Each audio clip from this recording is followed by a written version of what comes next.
প্রথম টি-20-র আগে বাংলাদেশ দল যখন অনুশীলন শুরু করেছে, দুইটা নেটে অনুশীলন চলেছে। একটা নেটে পারভেজ হোসেন ইমন ব্যাট করছিলেন, আর একটা নেটে তানজিদ হাসান তামিম। তানজিদ হাসান তামিম যে নেটে ব্যাট করছিলেন সেই নেটের বোলারগুলোর দিকে একটু দেখুন।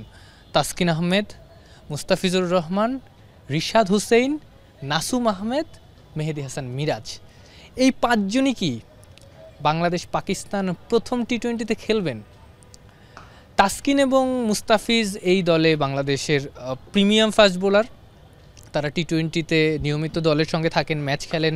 তাসকিন তো এক প্রকার বাংলাদেশের পেস বোলিং ডিপার্টমেন্টকে লিড করছেন। মুস্তাফিজ ওই যে বলে না মরা হাতি লাখ টাকা, ওরকম একটা ব্যাপার। তিনি পারফর্ম করেন আবার অফ কালার হয়ে যান, কিন্তু তাকে বাদ দেওয়া মুশকিল, তার যে ইম্প্যাক্ট।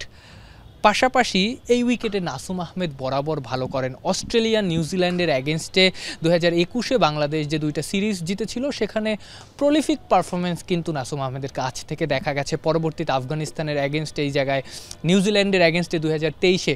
তো এই ধরনের উইকেটে নাসুম আহমেদ বাংলাদেশের গো টু বোলার হন এবং পাকিস্তানের অ্যাগেনস্টেও সেটা যদি দেখা যায় তাহলে কিন্তু অবাক হওয়ার মতো কিছুই থাকবে না। এবং পাকিস্তানে যেহেতু ব্যাটিং অর্ডারে 4-5 জন ডানহাতি আছেন, তাদের অ্যাগেনস্টে নাসুমকে দল ব্যবহার করতে চাইবে। রিশাদ হোসেন ফ্র্যাঞ্চাইজি ক্রিকেটের নিয়মিত মুখ, বড় তারকা, হটকেক বলা যায় বাংলাদেশের বাস্তবতায়। তাই তাকেও খেলানো হবে, এটা অনেকটাই এক প্রকার নিশ্চিত। মেহেদী হাসান মিরাজেরও কিন্তু এই উইকেটের রেকর্ড ভালো। 2023-এ ইংল্যান্ডের অ্যাগেনস্টে বাংলাদেশ যে টি-20 সিরিজটা খেলেছিল সেখানে এক ম্যাচে তিনি 4 উইকেট নিয়েছিলেন। বাংলাদেশের জয়টা মিরাজের কারণে এসেছিল। সো মিরাজকে যদি খেলানো হয় সেক্ষেত্রে অবাক হওয়ার মতো কিছু থাকবে না। কিন্তু ওই জায়গায় তো বা ওই নেটে তো শেখ মেহেদী ছিলেন না, তিনি পাশের নেটে বল করেছেন পারভেজ হোসেন ইমনকে, যে নেটে তার সঙ্গী ছিলেন শরীফুল, তানজিম হাসান সাকিব এবং মোহাম্মদ সাইফুদ্দিন। বাকি যে তিনজন, তারা তিনজনই বাংলাদেশের একাদশে খেলবেন এটা নিশ্চিত করে বলা যাচ্ছে না। সো শেখ মেহেদীর কি এই ম্যাচে কোনো না কোনোভাবে চান্সটা সরে যেতে পারে? যদিও লিটন দাস বলেছেন যদি স্পিনিং ট্র্যাক হয় তাহলে মেহেদী হবেন তার প্রথম পছন্দ। মেহেদী হাসান মিরাজের জায়গায় শেখ মেহেদীই খেলবেন। কিন্তু বাংলাদেশ দলের যে পরিকল্পনা তাতে মনে হচ্ছে শেখ মেহেদী আগের ম্যাচে ম্যান অফ দ্য ম্যাচ হওয়ার পরও তার এই ম্যাচটা নাও খেলা হতে পারে। আবার বাংলাদেশ দল আরও একটা পরিকল্পনায় যেতে পারে, যেহেতু তাদের বাহাতি ব্যাটারের সংখ্যাও কম না, সাইম আয়ুব, ফাকার জামান কিংবা খুশদিল শাহ, তারা মেহেদী হাসান মিরাজ এবং শেখ মেহেদীকেও খেলাতে পারে একই সাথে।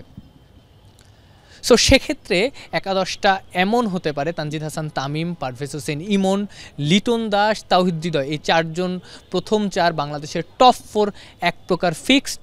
তারপরে শামীম হোসেন পাটোয়ারি, জাকের আলী অনিক, এই 6 জন এক প্রকার বাংলাদেশ দলের নিয়মিত সদস্য।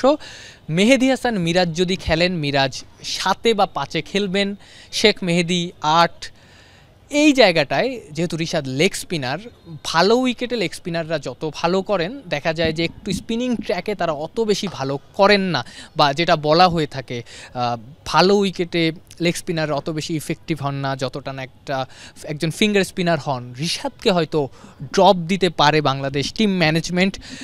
এরপর নাসুম, মুস্তাফিজ, তাসকিন। আবার যদি বাংলাদেশ দল চিন্তা করে যে একসঙ্গে 3 জন অফ স্পিনার তারা খেলাবে না, যেহেতু শামীম পাটোয়ারি ভালো বোলিং করছেন, তাহলে মেহেদী হাসান মিরাজকে বা শেখ মেহেদীকে ড্রপ দিয়ে সেই জায়গায় তারা রিশাদকে খেলাতে পারে।